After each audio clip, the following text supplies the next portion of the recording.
Hi. സമാധി എന്ന് പറയുമ്പോൾ ഒരു ധ്യാനാവസ്ഥയുടെ ഏറ്റവും മൂർധന്യ അവസ്ഥയാണ് സമാധി എന്ന് പറയുക.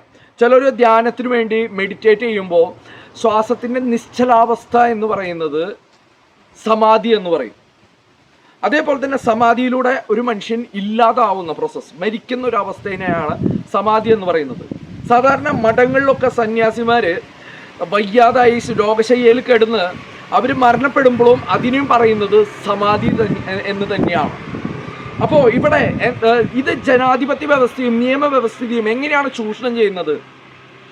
നാളെ ഇതുപോലെയുള്ള ഒരുപാട് ആൾക്കാർ മരിച്ചു കഴിയുമ്പോൾ ഇതൊക്കെ സമാധിയാണെന്ന് പറയുമ്പോൾ നിയമവ്യവസ്ഥയെ അവിടെ യൂട്ടിലൈസ് ചെയ്യാനായിട്ട്, അതായത് റോങ് ആയിട്ടുള്ള രീതിയിൽ യൂട്ടിലൈസ് ചെയ്യാനായിട്ടോ ആ ശവക്കല്ലുകൾ പൊളിക്കാതെ ആ മരണങ്ങൾക്ക്, കൊലപാതകങ്ങൾക്ക് നീതി നേടി കൊടുക്കാൻ കഴിയാതെ വരുമ്പോൾ ഇതൊക്കെ നാളെ നിയമവ്യവസ്ഥയ്ക്ക് ഭീഷണിയായിട്ട് മാറുന്നതാണ്.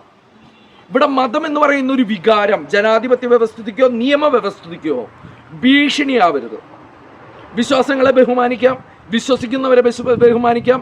എന്നിരുന്നാലും ജനാധിപത്യ വ്യവസ്ഥിതിയും നിയമവ്യവസ്ഥിതിയും ഊട്ടിയുറപ്പിക്കേണ്ടത് ഓരോ പൗരൻ്റെയും ചുമതലയാണ് എന്ന് ഓർമ്മിപ്പിച്ചുകൊണ്ട് ബൈ.